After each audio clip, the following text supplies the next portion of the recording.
penúltima sessão do curso de extensão transdisciplinar Metamorfose da Civilização Ocidental.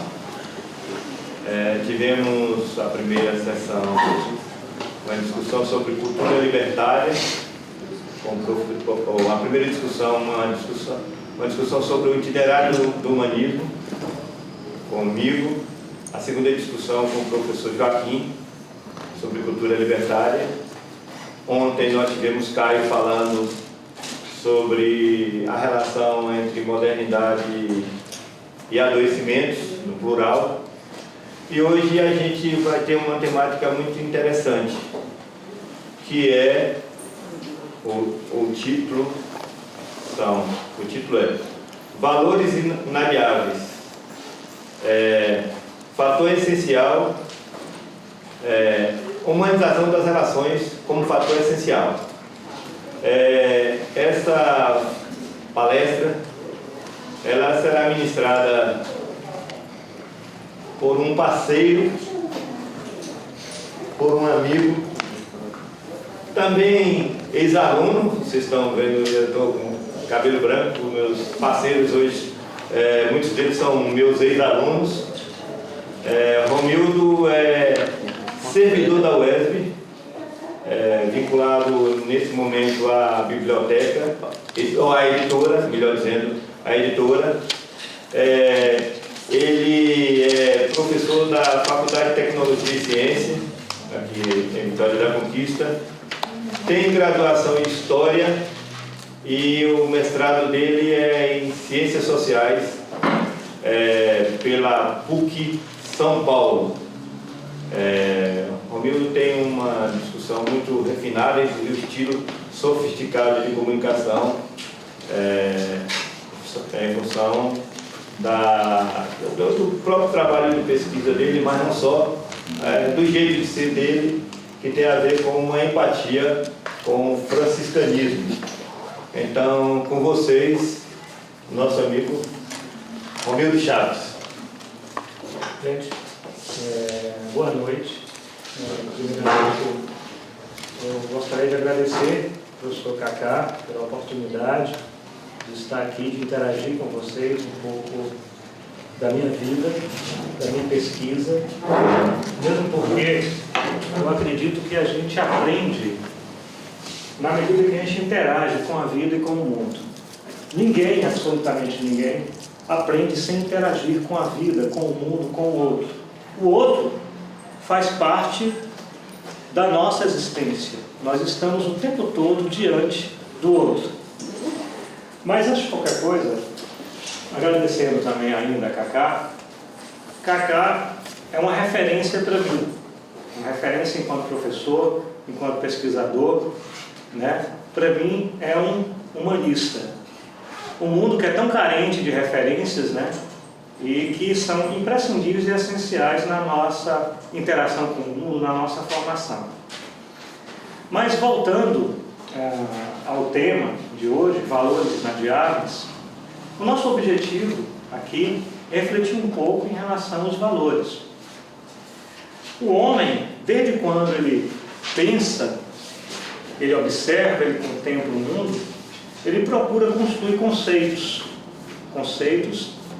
com o objetivo de entender o mundo ao seu derredor. Desde os primórdios do pensamento, que o homem observa o mundo, contempla e tenta compreender esse mundo, tenta entender esse mundo e construir os conceitos a partir do que ele observa. Foi assim na história do pensamento na Grécia, o homem que lançou mão das histórias míticas para entender a vida, o homem pré-socrático que tentou entender o mundo enquanto filósofos da natureza, assim passou Sócrates e outros pensamentos, e outros pensadores. Então, na história do pensamento, existe um bate-papo, um diálogo, que todos nós, quando adentramos nesse diálogo, nós efetivamente conversamos e dialogamos com esses parceiros do tempo. Em minhas aulas, eu trabalho com a disciplina Filosofia, na FTC, e com a disciplina Cidadania, eu sempre falo para os meus alunos e deixo a porta aberta Geralmente eu falo assim para eles: olha, vai adentrar a sala do pensador. Alguns alunos ficam assustados, perguntam: professor, o que é isso? Eu falo: calma, nenhum pensador morre, pois esse diálogo ele permanece, ele continua. No quesito valores essenciais, eu quero dizer a vocês que os valores fazem parte da nossa existência. E nós observamos o mundo, contemplamos esse mundo, e o tempo todo valorizamos ou cunhamos valores a determinada realidade. Mas antes de mais nada, eu gostaria de fazer um convite a vocês, que vocês ficassem um pouco de pé. Tem um pensador da filosofia chamado Manuel Levinas, que é o pensador da alteridade, que ele fala para mim, para vocês, para todos nós, que nós efetivamente devemos a nossa existência ao outro. Você deve sua existência ao outro? Vamos ponderar um pouco. Você deve sua existência ao outro? Será? Alguém poderia me falar alguma coisa? Você aprendeu a falar a linguagem porque alguém interagiu com você. Se alguém não tivesse interagido com você, você obviamente teria sérias dificuldades. Você aprendeu os valores que lhe são caros porque alguém interagiu com você. Alguém te ensinou os valores da sua cultura. E eu posso perguntar a você o seguinte: existem muitos valores que lhe são caros. A verdade é um valor caro para você? A justiça é um valor caro para você? A paz é um valor caro para você? A alegria é um valor caro para você? Nesse sentido, o Levinas afirma também que existe algo misterioso no olhar do outro, na face do outro. Quando o Levinas trabalha a ideia da face, ele não está trabalhando apenas a face, ele está trabalhando a corporeidade toda, o corpo humano. Existe um mistério quando a gente olha para o outro. Nós não sabemos o que o outro carrega de sua história e ele chega para nós. Eu peço a vocês que olhem nos olhos um do outro. Não fique com medo. Não tenhas medo. Que não fique não somente no seu lugar, mas que saia do seu lugar e comece a olhar nos olhos um do outro. O que você vê? Olha nos olhos. E geralmente a gente tem medo, porque nós não estamos acostumados a olhar nos olhos um do outro. Não estamos acostumados ao afeto muitas vezes, porque a gente vive em uma estrutura muito consumista, dada ao egoísmo, dada à troca do verbo ter, e não na lógica de existência ser. E na lógica de existência ser, nós conseguimos perceber que o outro está sofrendo, mesmo que não saia uma lágrima, mesmo que o outro não demonstre. É por isso que é importante a gente desenvolver a sensibilidade. Continue olhando. Está todo mundo de braço cruzado, com medo. Deseja. Eu quero que vocês olhem mais uma vez. Olhem nos olhos do outro e desejem um valor humano. Eu te desejo paz. E abraço. Sempre paz.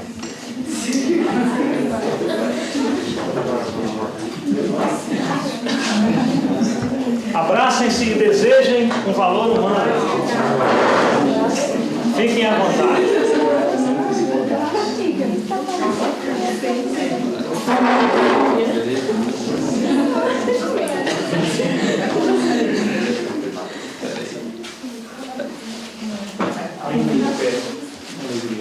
Qual é o sentimento? Alguém poderia me informar? O que você sentiu ao abraçar o seu colega, o seu amigo, a pessoa que está do seu lado? Conforto. Exatamente. Segurança. E um mundo em que, utilizando aqui Bauman, vocês podem se sentar por gentileza, e um mundo em que Bauman cunhou primeiro líquido, mundo líquido, vida líquida, em que as relações não são pautadas de forma durável, em que as relações são instáveis, né? E Bauman vem com esse conceito, tentando interpretar esse mundo, um mundo em que a gente percebe uma carência muito grande das pessoas. Tem um grupo de alunos da FTC que faz um trabalho do abraço grátis. Não sei se alguém já foi abraçado por isso. Na casa eu recebo todo santo dia uma mensagem de um componente desse grupo. Mas é muito interessante, eu gosto bastante. Isso, esse grupo é um grupo de alunos da psicologia que faz um trabalho bacana. E se vocês visualizarem algum desses meninos correndo atrás de outra pessoa, para abraçar a pessoa na frente correndo, não fiquem assustados, né? Isso já aconteceu, né? Ou seja, é muito comum a pessoa chegar para o outro e falar: eu quero te abraçar, não quero seu abraço. Ou então é muito comum, como já aconteceu também, eu quero te abraçar, a pessoa começar a chorar. Por quê? Teve aqui, já aconteceu aqui, como aconteceu em São Paulo, né? Também lá tem um grupo com essa estrutura. E ao abraçar uma senhora, a senhora disse que não tinha sido abraçada nem pelo marido, nem pelo filho, nem por ninguém. E que um estranho a abraçou. E ela começou a chorar, e a menina que a abraçou também chorou. Porque o mundo, infelizmente, devido às estruturas de crise atual, como afirma Bauman, passa por um processo de dificuldade de afetividade.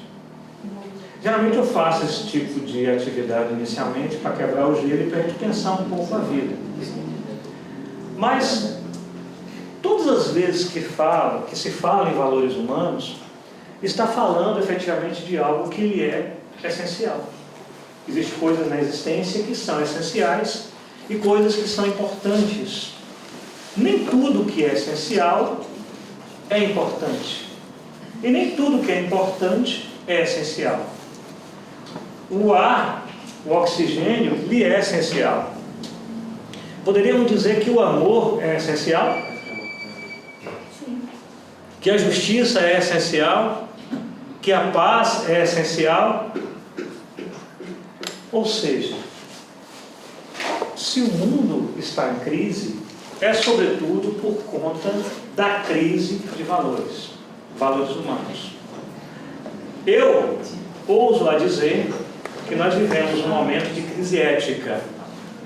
Quem efetivamente que é pai, mãe, né, ou que não seja, que tem sensibilidade, que não se sensibilizou com a situação daquela criança síria, que foi demonstrado na semana passada, retrasada, a criança não esboçava nenhum tipo de reação, efetivamente, mas a criança mandou uma mensagem direto para todos nós. É a mensagem que vem na imagem.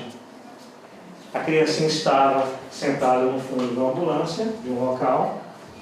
A criança não entendia o que era aquilo que estava acontecendo. A criança passa a mãozinha assim no rosto. Ela observa que tem sangue. E quando a gente pensa em criança, a gente pensa em quê? Em brincadeira, em lúdico, né? Em alegria. Eu tenho uma menininha de 3 anos de idade, a Maria Letícia. A Maria Letícia, todos os dias quando me vê, pergunta: papai, trouxe o meu brinquedo? Papai, o senhor comprou doce? Trouxe o meu doce?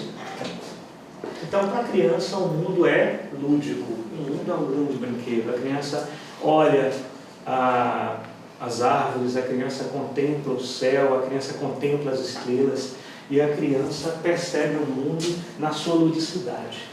Aquela criança, com certeza, lança uma pergunta para todos nós: o que estamos fazendo de nós? O que está acontecendo conosco? Lembrando que no século XVIII, XIX, quando da Revolução Industrial, venderam a ideia para mim e para você de que a felicidade estaria externa a nós. Venderam a ideia para mim e para você que nós seríamos felizes se tivéssemos determinado objeto, determinado contexto. E muita gente acreditou e permanece até hoje acreditando que a felicidade é alcançada depois, em um outro contexto, ou no dia que eu efetivamente ter algo, e não na lógica da existência do ser. Tem um outro pensador, chamado Erich Fromm, que é um crítico dessa conjuntura prometeica do mundo moderno, que ele vai falar o seguinte, olha, ele traz um conceito chamado biofilia, que significa potência de vida dentro de mim e de você. Eu quero dizer a você o seguinte, existe muita vida dentro de nós, muita vida dentro de mim e muita vida dentro de você. No entanto, nós não utilizamos o nosso potencial de vida muitas vezes. Por quê? Infelizmente, por uma série de fatores. Muita gente se perde na vida porque não utiliza o seu potencial de vida. Quer amar e não consegue chegar, não consegue reagir, porque está preso na engrenagem do ter, na engrenagem que promete a felicidade numa perspectiva futura. Esquece do abraço, esquece do afeto, esquece do carinho. E se vê presente numa cultura totalmente tomada, muitas vezes, pela violência, pelo ódio e pelo desamor. Podemos, frisando aqui o que eu falei anteriormente, fazer a vida do outro diferente. E fazer nossa vida diferente, às vezes, com apenas um olhar ou uma palavra. O Erich Fromm, em seu livro Teosser, ele fala que a palavra proferida, ela tem um poder imenso. Ela pode ferir, ela pode matar, mas ela pode produzir no outro o amor. Ela pode produzir no outro algo chamado vida. Vida em abundância. Um texto que eu disponibilizei, eu pedi para o professor Carlos Alberto caminhar para vocês, não sei se vocês conseguiram fazer a leitura desse texto, do Mário Sérgio Cortella. Tem uma frase lá cunhada pelos cristãos: eu vim para que todos tenham vida e vida em abundância.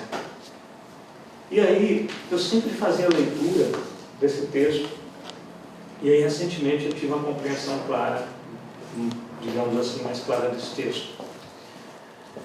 Eu vim para que todos tenham vida. A que você veio ao mundo?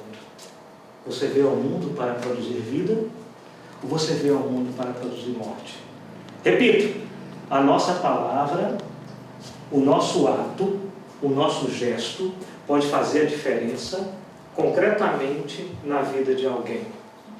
O que eu falo, o que eu faço, a minha atitude pode produzir vida e abundância em alguém.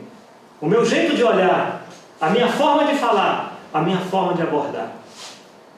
Aliás, tem uma amiga que trabalha em RH, que ela fala que é um dos grandes problemas que ela tem hoje em contratar pessoas, é encontrar pessoas que têm um equilíbrio emocional.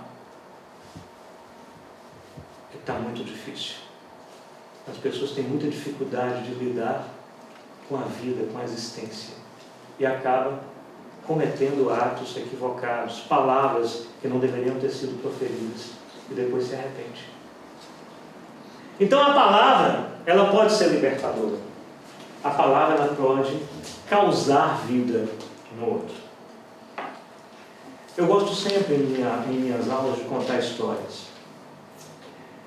Em 2008, eu trabalhando como gerente de pós-graduação aqui na UESB, adentrou em minha sala uma senhora professora, que não cabe aqui nominá-la, e essa professora chegou em minha sala chorando, completamente atônita, dizendo que ia embora da universidade, que ela não iria ficar aqui, que ela não suportava mais a disputa de ego dessa instituição, e ela falava muita coisa. Eu deixei ela falar, ela falou. Depois que ela terminou, eu falei à professora: a senhora não está em condições emocionais de tomar nenhuma decisão. Permita eu sugerir algo para a senhora. Eu acho que a senhora precisa de um psicólogo, de um apoio psicológico. A senhora aceita? Ela aceitou. Eu peguei essa senhora pela mão e levei no Recursos Humanos. O funcionário também me atendeu e ela foi encaminhada. E não falei somente isso. Falei com ela também. Perguntei se ela tinha uma religião. Falei: procure a sua igreja, vai te ajudar. Passou 6 meses depois, essa senhora, 6 meses, um ano mais ou menos depois, ela me procurou e falou assim, que a melhor coisa que ela fez na vida foi me procurar. Por quê? Porque eu conduzi ela para a vida. ela não sabe o que ela teria feito. De um conflito que ela teve lá atrás com colegas de departamento, ela estava pensando em coisas piores. Mas deixa eu te contar uma outra história, para a gente continuar falando da minha palavra. Em 2014, ministrando aula na FTC, trabalhando a escolas especialistas do pensamento, trabalhando Sartre, esses pensadores, Kierkegaard e outros pensadores, trabalhando uma perspectiva humanística, trazendo a lição para essa discussão também, eu percebi que tinha um aluno no fundo da sala com lágrimas no rosto. Eu não entendi, mas eu continuei trabalhando na perspectiva da vida. Esse aluno terminou a aula ali, ele foi embora e por volta de 2 semanas depois, adentrei a sala para dar aula sozinho, os alunos não tinham chegado, chegou ele. Ele bateu a mão no meu ombro e falou assim: professor, lembra daquela aula que o senhor ministrou sobre a escola existencialista? Lembro, sim. Ele falou assim: pois é, eu não cometi suicídio por conta de sua aula. Percebam o poder da palavra. Percebam o poder do ato, da atitude, enquanto possibilidade de trabalhar valores humanos e modificar a vida do outro. Percebam, queridos amigos, discentes, professores, como a palavra pode mudar um roteiro que talvez seria outro. Sempre falo, eu não sou melhor nem pior que ninguém. Eu sou apenas um aprendiz da vida. Eu sempre falo para os meus alunos que eles são meus professores, porque eles, efetivamente, quando eles lançam pergunta para mim, eles estão me ajudando a me construir, a me tornar, efetivamente, uma pessoa melhor. Então, toda a reflexão da filosofia das ciências humanas, na história da humanidade, tinha como objetivo primordial encontrar a vida boa, a vida que vale a pena. Desde os primeiros pensadores até a atualidade. Tem um pensador, um escritor francês, chamado Luc Ferry. Luc Ferry foi ministro da Educação da França e, algum tempo atrás, ele esteve aqui no Brasil e eu gosto de trazer à tona esse conceito que eu acho bacana, que ele traz essa reflexão para a gente. Ele vai falar que o primordial do pensamento filosófico, e eu ouso falar das ciências humanas no geral, né? Ele vai falar que geralmente é comum nas aulas, por exemplo, de filosofia, os professores falam que filosofia é para que a gente tenha senso crítico. Mas não é somente para isso. Ele vai falar que não é. É também, mas não somente. Para a gente problematizar os conceitos, mas não somente. Também para isso. Mesmo porque outras áreas do conhecimento, qualquer outra área do conhecimento, a pessoa que detém o conhecimento, ela tem um senso crítico em relação à vida e ao mundo. A dona de casa, meu pai, minha mãe, seu João que está lá na zona rural, ele tem um senso crítico em relação ao mundo. Ele sabe muita coisa que eu não sei, ele tem uma experiência de vida, né? E ele tem um senso crítico em relação ao mundo. Então a gente não pode dizer que somente os filósofos têm um senso crítico em relação ao mundo. Todos nós temos um senso crítico em relação ao mundo, de uma forma ou outra, e construímos nossos conceitos a partir daí. No entanto, ele vai falar algo bacana. Ele vai falar que a filosofia, que as ciências humanas, elas servem para que a gente possa efetivamente controlar ou mediar os nossos medos. Aliás, vocês têm medo de algo? Quais são os seus medos? Teve um aluno outro dia que falou: professor, eu tenho medo de perder minha família, meu filho, eu tenho medo da morte, eu tenho medo de ficar desempregado. São muitos os nossos medos. E as ciências humanas, no decorrer do tempo, né, a gente resgata Sócrates, Platão, Aristóteles, né, Spinoza, Erich Fromm, todos os pensadores, eles tinham como objetivo entender esse mundo, entender a vida, compreender o que é esse mundo aqui, no sentido efetivamente da gente poder vivenciar uma realidade de vida diferente. Não de domínio, mas uma realidade efetivamente de controlar aquilo que nos causa temor. Ou seja, no sentido de me fortalecer enquanto pessoa, que interage com a vida, que interage com o mundo, no sentido de utilizar o arcabouço humanístico que é presente na história da humanidade para o bem do outro, para o crescimento do outro. Mesmo porque eu sempre falo que o conhecimento não é para mim. O conhecimento é para o outro. O conhecimento é para que o outro seja melhor. É para que o outro possa crescer.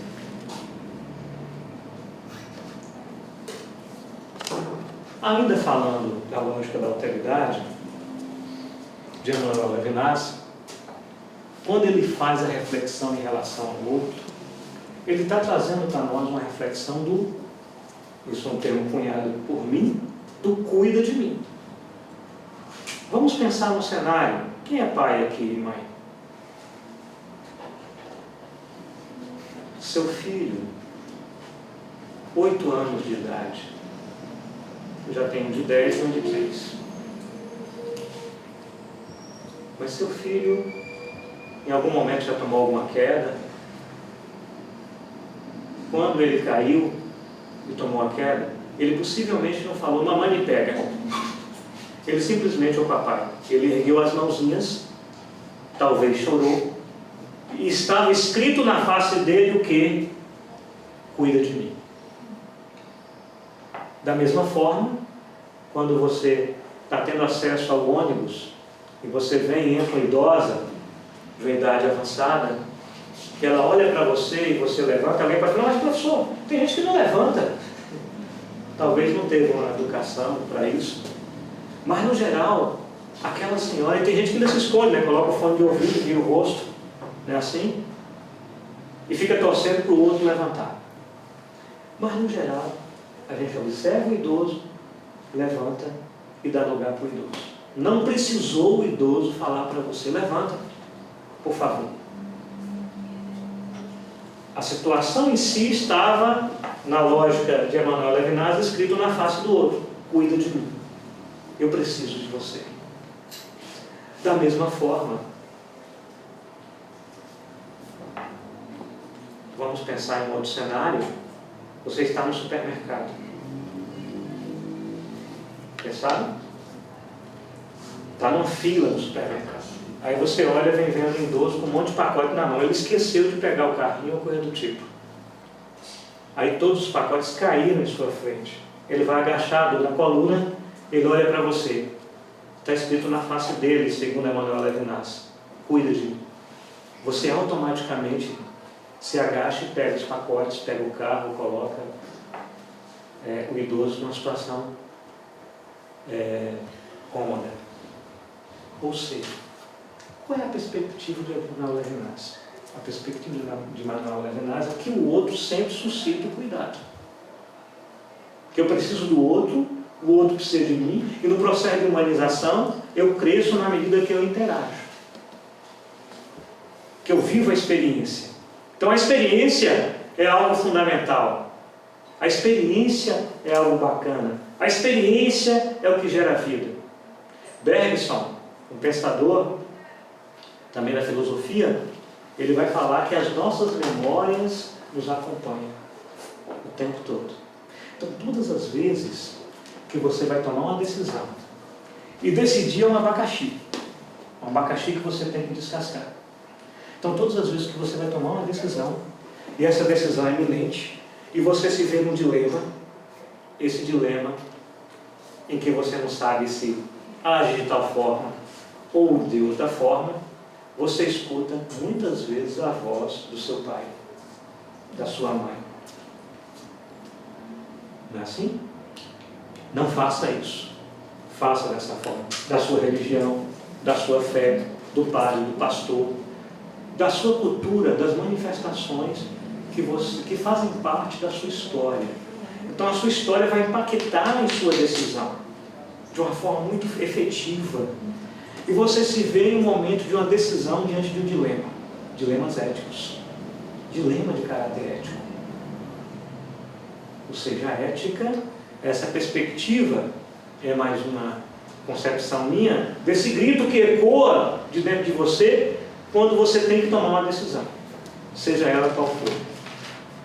Se pago ou não a propina, se cedo ou não cedo a essa pressão, se faço ou ajo dessa forma ou de forma diferente. E esse dilema vai impactar em nossa decisão.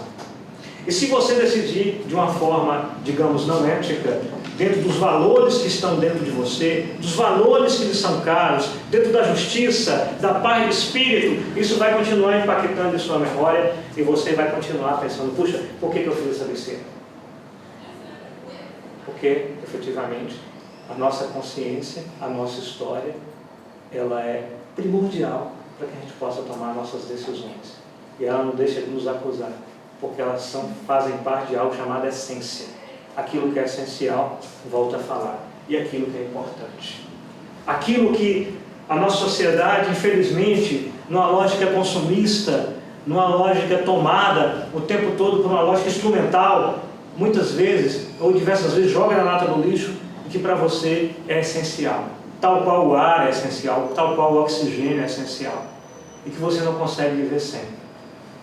Algo chamado valores humanos. Às vezes pensam que o Clóvis de Assis e Barros fala isso nas suas palestras, né? Às vezes as pessoas pensam que ética é um monte de valores ali e você tem que decorar aquela tabela. Tem que decorar aquela tabela cheia de valores humanos. Ética faz parte da sua cultura, da forma como você foi educado, mesmo porque, se você chega no Japão, os valores, eles vão passar por um processo ou os valores, as posturas, acabam sendo diferentes das daqui, por conta de questões culturais que a antropologia vai explicar.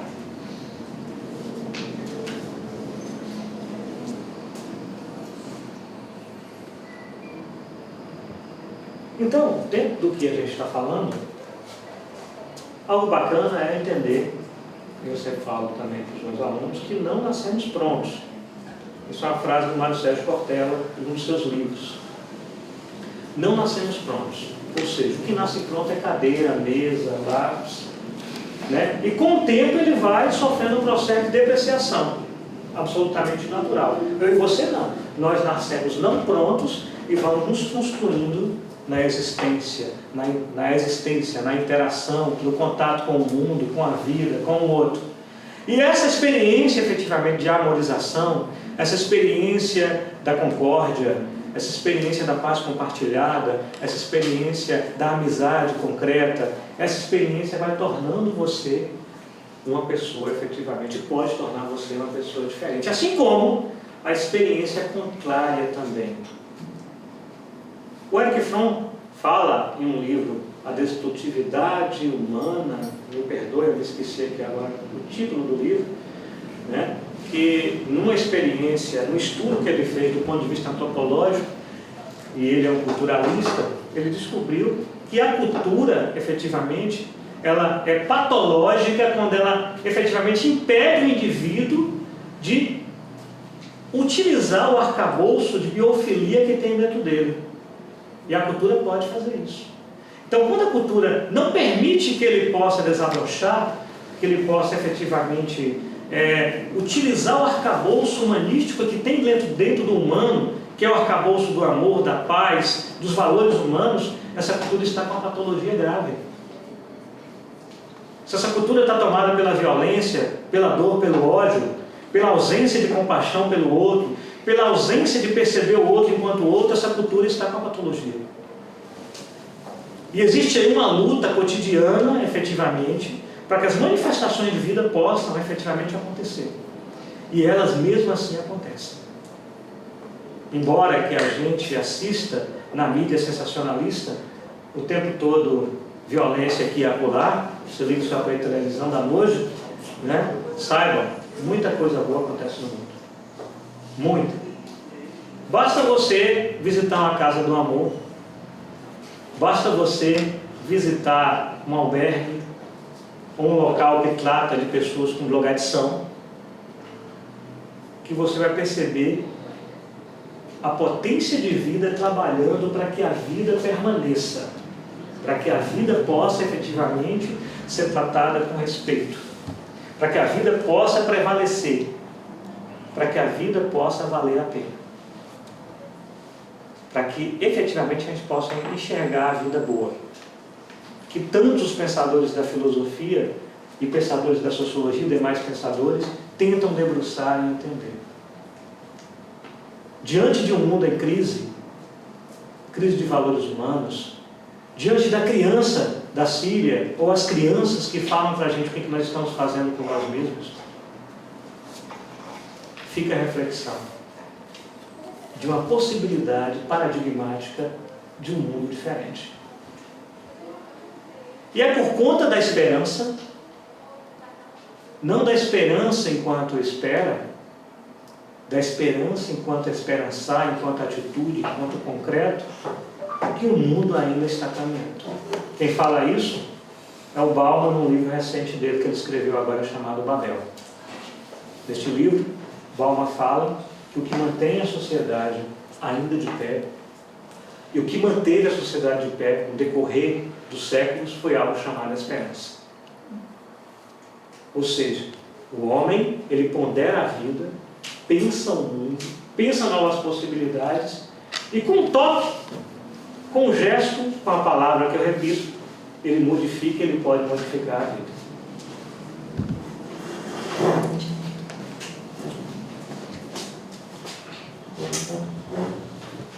Uma pausa.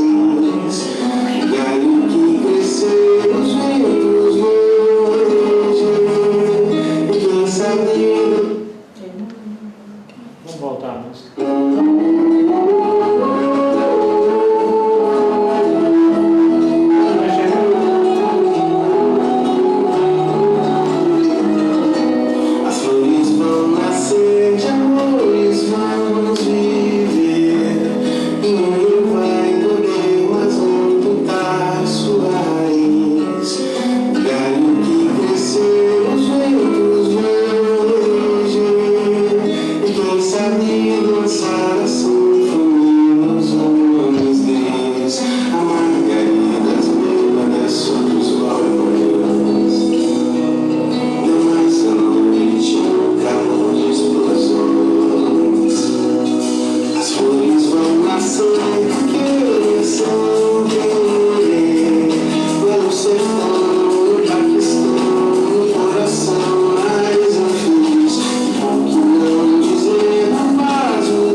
poeta, ele, tomado pela lógica da poesia, do encanto com o mundo, ele compara o nosso sentimento a uma flor. A flor que passa a afetividade, que passa uma ideia de concórdia, de paz. Ele vai falar que nós temos dentro de nós a possibilidade de querer o que a flor quer. A flor pede, ele humaniza a flor, ele passa a ideia da flor do amor, ele diz que nós podemos utilizar o nosso potencial de vida que tem dentro de nós, do amor, do afeto, para fazer um mundo diferente. Muitas vezes, a arte precede a ciência. Precede a ciência com suas reflexões poéticas, que às vezes a ciência, numa perspectiva instrumental, ela não consegue entender, compreender. Porque muitas vezes ela vem cunhada de uma lógica fundamentalista. E o fundamentalismo é uma perspectiva dogmática. O fundamentalista acredita que somente ele tem a verdade. O fundamentalismo na religião, ou na política, ou em qualquer realidade, ele é perigoso, porque ele não abre para a perspectiva do diálogo. Ele não abre para a perspectiva do respeito ao outro. Ele não abre para a perspectiva de que o mundo e a vida é plural e que existem várias formas de ser humano, várias formas de perceber a vida e o mundo. Quando não há essa percepção, há algo dogmático, há algo fundamentalista. E aí legitima-se a ação terrorista e ações de violência contra o outro. É por isso que naquele texto que eu deixei para vocês, o Cortella fala: proteger valores essenciais, impedir o envelhecimento da esperança, é impedir que a gente se submeta à degradação da condição coletiva. Ou seja, permitir para que haja vida e vida em abundância. E aí ele vem trazendo a lógica da humildade. Humildade para quê? Para saber o que não se sabe, para aprender o que não se sabe. Humilde é aquele que sabe que a sua não é a única forma de ser humano. Entender que existem milhares de pessoas no mundo, que o seu João, que está lá na zona rural, com a enxadinha dele, sabe muita coisa, mas muita coisa que eu não sei. Muita. Entender que eu, com os meus títulos, não sei absolutamente nada. Sou um mero aprendiz na existência, sou um caminhante querendo compreender o mundo, dialogando com o outro, interagindo com a vida, caminhando com o objetivo do encantamento. Tal qual uma criança, como Rubem Alves fala em seus textos, uma criança que se encanta com a contemplação do cosmos e do mundo. Adiante, um outro valor inadiável dentre os vários valores, e o Cortella ele escolhe alguns, ele coloca a sinceridade, que é o quê? A capacidade de não usar máscaras. Trata-se de algo fundamental para o nosso cotidiano. Gesto e palavra em sintonia. Gesto e palavra em sintonia. Eu não me esconder atrás de minhas funções. Eu ser concreto, ser verdadeiro. Algo muito difícil na sociedade atual, que passa por uma profunda crise ética, em que muitas vezes a pessoa não é autêntica. Carrega uma máscara, não é real. Ainda assim, temos a integridade. Trata-se do ser humano que não é dividido. A integridade exige que a gente não se esconda atrás de uma função. Eu não sou eu e um professor, pai, mãe, chefe. Eu sou eu. É muito comum alguém afirmar assim, segundo Cortella: eu não agi dessa forma por conta da minha função. Eu não fiz isso por conta da minha função. Não existe eu e minha função, existe eu com minha consciência ética, o meu encantamento pela vida, com minha valorização da vida. A legitimidade de uma ação contrária à vida. Então, muitas vezes, por conta de esconder atrás de uma função, se justifica e se legitima a fraude, a mentira, a discórdia, a violência.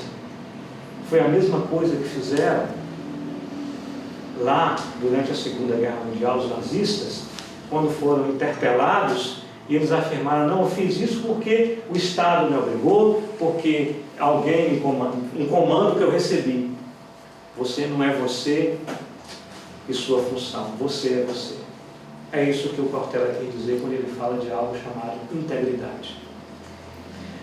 E outro valor bacana, que é a pluralidade. Que é o quê? A percepção de que a vida é plural.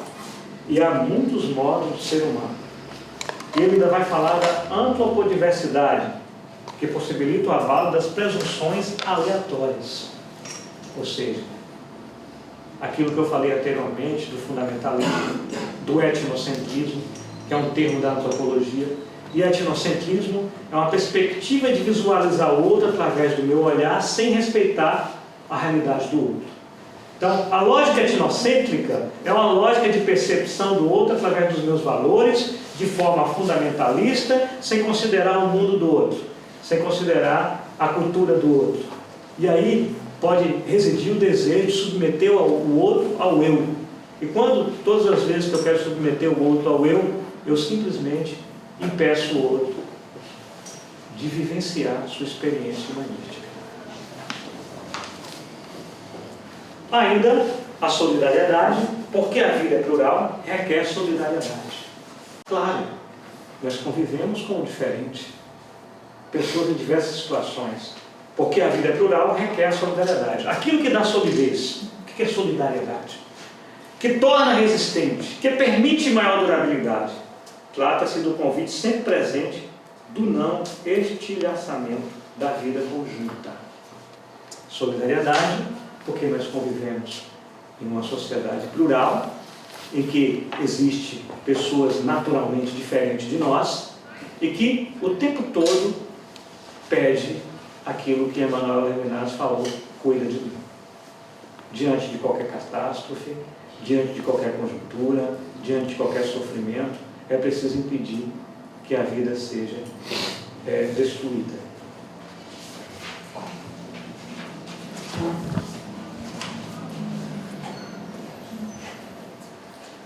Nesse sentido, ética, para os nossos estudos, significa um instrumento fundamental para a instauração de um viver em conjunto. Necessário, porque nós vivemos o tempo todo com o outro. Base para a construção do mundo político. Porque nós estamos no mundo, não tem como fugir para o mato, correr para a moita. Nós estamos no mundo. Embora que alguns possam afirmar que efetivamente teve que tomar determinada decisão, não foi porque desejava, não foi o que queria, mas o tempo todo que você, ou fugindo da vida, ou na vida, você gerará concretamente uma consequência para a sociedade, para a sua família e para todo mundo. Condição para a sobrevivência da espécie humana. Ora, se eu convivo com o outro, se eu fomento a paz, se eu fomento a harmonização, se eu fomento os valores humanos enquanto primordiais para que a vida seja preservada, eu contribuo de forma decisiva para que a vida seja valorizada. De forma contrária, se eu busco a guerra, a violência, o desamor, o ódio, a raiva ou coisas do tipo, eu estou contribuindo para que a espécie esteja em risco, para que a nossa humanidade esteja em risco, para que a vida que vale a pena esteja em risco. A vida que vale a pena, na voz do poeta, uma música do Vanderly, ele vai falar no final da vida, no final da música, da canção, a vida, que as crianças ainda cantam numa orquestra de cavacos. E os velhos ainda choram seus bordões. Que palavras sejam gestos, gestos sejam pensamentos, da voz que move nossos corações. Palavras sejam gestos, gestos se tornam pensamentos da voz que move o nosso coração. O que está movendo o nosso coração? Seu coração está onde? Onde está o meu coração? O coração emocional. Meu coração está na vida, está na harmonização, está na ética do cuidado, meu coração está no consumismo, no medo, no ódio, na raiva, no rancor. Falar de valores humanos é falar de valores que são essenciais, que são indispensáveis. E é justamente por conta da não reflexão em torno dos valores humanos, de um mundo que pensa o tempo todo instrumental e fragmentado, que a gente, do meu ponto de vista, que nós estamos vivenciando uma situação de crise humanitária, de crise ética, né, e de todo o contexto que a gente vê no mundo e, sobretudo, no Brasil. No entanto, a experiência humana na história, ela foi fundamental o tempo todo para que o homem pudesse observar o que fez com suas mãos e para que ele também pudesse perceber o que é possível fazer. Quando, em 1945, precisamente 6 de agosto de 1945, o homem lançou a primeira bomba lá no Japão, em Hiroshima, foi pelo ato da palavra que a bomba foi lançada. E aquela bomba causou destruição, ódio, causou medo, causou terror. Com o ato da palavra se tirou vida de milhões. E com o ato da palavra nós podemos gerar vida.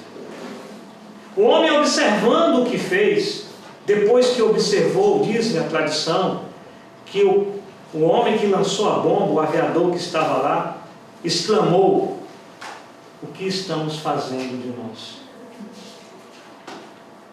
Então esse homem ele contemplou, por isso foi criada a ONU, foi criado novas perspectivas. Para quê? Para que a gente não tentasse não voltar mais a uma realidade dessa. Tentasse pensar um mundo diferente e fazer um mundo diferente. O Sérgio Latouche, economista, nesse livro, um pequeno tratado de crescimento sereno, né? Entre outros textos, que eu peguei aqui para mim fazer uma leitura rápida para vocês, que eu achei bacana, ele traz uma reflexão do entorno do altruísmo. Ele vai falar: vivemos em sociedades que repousam sobre velhos valores burgueses. A honestidade, servir ao Estado, a transmissão do saber, o trabalho bem feito, etc. Todavia, é público e notório que esses valores se tornaram derrisórios. A única coisa que conta é a quantidade de dinheiro que você embolsou. Pouco importa como ou a quantidade de vezes que você apareceu na televisão. Para dizê-lo de outra forma, como Dominique, os bastidores do sistema revelam uma megalomania individualista, uma recusa da moral, um gosto pelo conforto, um egoísmo. Percebe-se, de imediato, quais valores cumpre promover? Aqueles que deveriam predominar em relação aos valores, ou ausência de valores dominantes atuais. O altruísmo deveria prevalecer sobre o egoísmo. A cooperação sobre a competição desenfreada. O prazer do lazer e o ethos dos jogos sobre a obsessão do trabalho. A importância da vida social sobre o consumo ilimitado. O local sobre o global. A autonomia sobre a heteronomia. O gosto pela bela obra sobre a eficiência produtivista. O sensato sobre o racional. O relacional sobre o material, etc. Preocupação com a verdade, senso de justiça, responsabilidade, respeito da democracia, elogio da diferença, dever de solidariedade, vida espiritual. Eis os valores que devemos reconquistar a qualquer preço, pois são a base do nosso florescimento e nossa salvaguarda para o futuro. Palavras do Sérgio Latouche. Para uma humanidade cambaleante, carente de valores humanos. Concluo a minha fala dizendo a vocês: todos nós temos dentro de nós um potencial de vida gigantesco. Está escondido aí, esperando ser manifesto em alguma ação, gesto concreto, palavra. Por isso, trabalhem em vossos corações. Acreditem piamente no amor, na amizade, na paz, nos valores humanos, enquanto possibilidades de humanização.